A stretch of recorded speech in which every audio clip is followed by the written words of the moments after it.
السلام عليكم يا شباب. الحلقة ديت حاجة بسيطة بس كده حبيت اوضحها لكم. جبت لكم لوحة قديمة بتاعتي ان احنا ازاي نعمل بورتريه موزايك.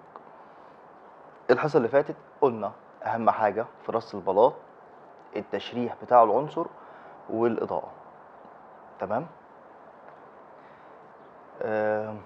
ده بورتريه جزء من لوحة كابيلا سيستينا بتاعت مايكل انجلو في كنيسة كابيلا سيستينا في روما. ده جزء منها. جمال البورتريه او اللي دارس بورتريه في الوضع او النظره، عضلات الرقبه، في حاجات كده في البورتريه بتدي جمال اكتر من ملامح الوش نفسه. في حاجات بتدي جمال اكتر في تشريح العنصر نفسه. رفعه الكتف، الجمال، ظهور جزء من الترقوه، الحاجات دي كلها بتدي جماليات اللي درس بورتريه او اللي حابب يدرس بورتريه هيعرف الكلام ده. هنا اتفقنا على اتجاه البلاط حسب تشريح العنصر، وفي نفس الوقت لازم اراعي الظل والنور. يعني لو هنا شفنا المناخير، الانف، شوف البلاط نازل مثلث نظام المخروط اهو، وجاء عند الارنبه بتاعتها والكوره اللي بتبقى قدام في الانف اتعملت دايره صريحه، دايره صريحه وهو نازل في اتجاه. جاء عند تشريع عضله العين، وهنا العضله بتاعت العين في هنا عضله دائريه حوالين العين كلها اهو، بقت دايره. شايف اتجاه البلاط كله ايه مكمل دايره ببعض اهو. تمام. حتى العين التانية لو كملت بس يعني الخطوط بتكمل بعض. جاء عند الخد اهو كمل معايا العضله نفسها لان العضله جايه كده، تشريح البورتريه كده.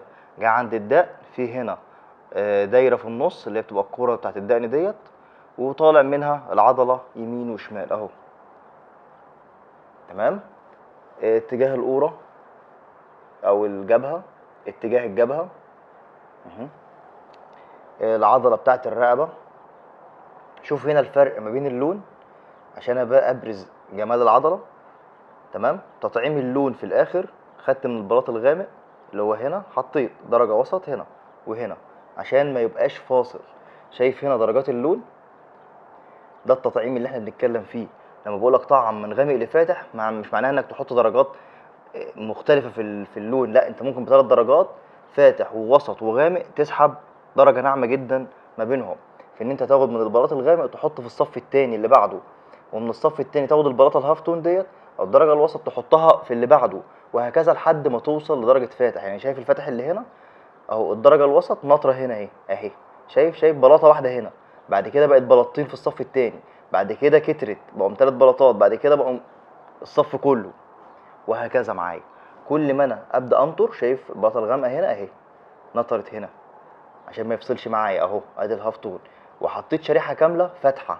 اي نعم هي دي كده الوجنه بتبقى فاتحه، بس انا حطيتها برضه عشان تنطر معايا ايه الفاتح اللي هنا، تطعيم الفاتح اهو. بكده ما اقدرش ان انا افصل درجه عن التانيه. هنا الاصفر شايف الخطوط كلها لقطه من بعض، ليه؟ لان الدرجه الفاتحه داخله في الدرجه الهاف تون بنسب. يعني ممكن شريط الهاف تون يبقى فيه بلاطتين فاتح، الغامق فيه بلاطه واحده فاتح مثلا، عشان اقدر اسحب على الفاتح، اقدر اطعم على الفاتح. الخلفيه طبعا انا حبيت اعملها منتظم، دي حلول الخلفيه دي لسه هنتكلم فيها بعدين، سواء منتظم او عشوائي او اتجاهات، دي هنتكلم فيها بعدين. بس دي انا حبيت اوضحها ازاي انقل من درجه للتانيه في الموزايك، ولسه بدات الشغل ولسه ما جهزتش الخامات بتاعتي، فحبيت ان انا اعرفها لكم دلوقتي. فجبت حاجه جاهزه بالنسبه لي اشرح عليها على طول. ان شاء الله جهزوا خاماتكم وجهزوا اغراضكم ونبدا شغل على طول عملي مع بعض. السلام عليكم.